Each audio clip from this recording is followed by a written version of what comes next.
జీవనోపాధి కోసం గల్ఫ్ దేశాలకు వెళ్లిన తెలంగాణ బిడ్డల ఓటు హక్కును కాపాడేందుకు పార్టీ తరపున ప్రత్యేక కార్యాచరణ బీఆర్ఎస్ వర్కింగ్ ప్రెసిడెంట్ కేటీఆర్ తెలిపారు. త్వరలో రాష్ట్రంలో జరుగుతున్న స్పెషల్ ఇంటెన్సివ్ రివిజన్ విషయంలో లక్షలాది మంది తెలంగాణ ఎన్ఆర్ఐల నుంచి ఆందోళన వ్యక్తమవుతోందని కేటీఆర్ చెప్పారు.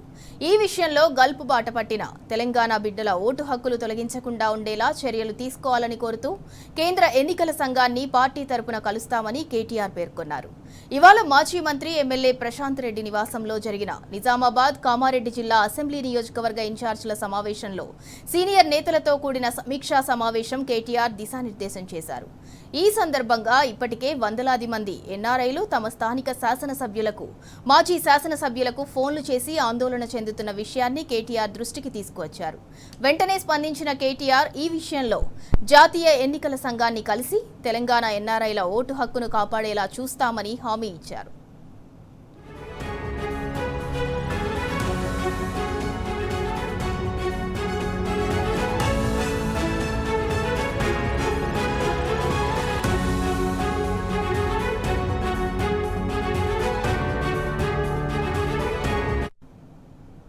ఇందుకు సంబంధించి పార్టీ తరపున ఒక సీనియర్ ప్రతినిధి, నాయకుల ప్రతినిధి బృందాన్ని, ఎమ్మెల్యేలు, ఎంపీల బృందాన్ని ఢిల్లీకి పంపనున్నట్లు కేటీఆర్ తెలిపారు.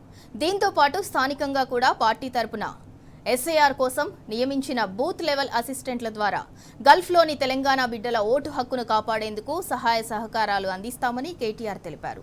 తమకు కేటాయించిన బూత్ల పరిధిలో గల్ఫ్ ఎన్ఆర్ఐల వివరాలు సేకరించి వారి ఓటు హక్కును ఎలక్షన్ కమిషన్ తొలగించకుండా సమన్వయం చేసుకోవాలని సూచించారు.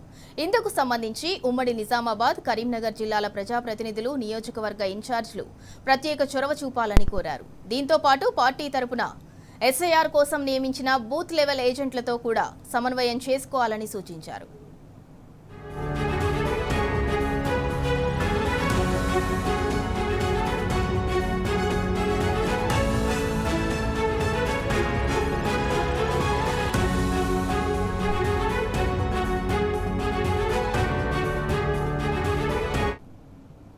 ఇవాళ జరిగిన ఉమ్మడి జిల్లా సమీక్షా సమావేశంలో పార్టీని మరింత బలోపేతం చేసే దిశగా చేపట్టాల్సిన కార్యాచరణను కేటీఆర్ నేతలకు వివరించారు. పార్టీ పెట్టిన తొలినాళ్లలోనే జిల్లా పరిషత్ను గెలుచుకుని బీఆర్ఎస్ ఆది నుంచి నిజామాబాద్ జిల్లా ఒక బలమైన కోటగా నిలిచిందని కేటీఆర్ గుర్తు చేశారు.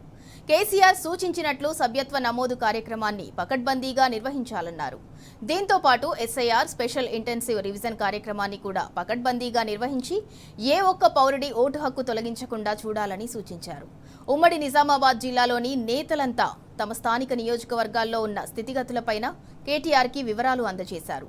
కాంగ్రెస్ ప్రభుత్వం అనుసరిస్తున్న విధానాల వలన చేస్తున్న మోసాల వలన అనేక వర్గాల ప్రజలు తీవ్ర అసంతృప్తిలో ఉన్నారని, తిరిగి కేసీఆర్ రావాలని కోరుకుంటున్నారని నేతలు తమ అభిప్రాయం వ్యక్తం చేశారు.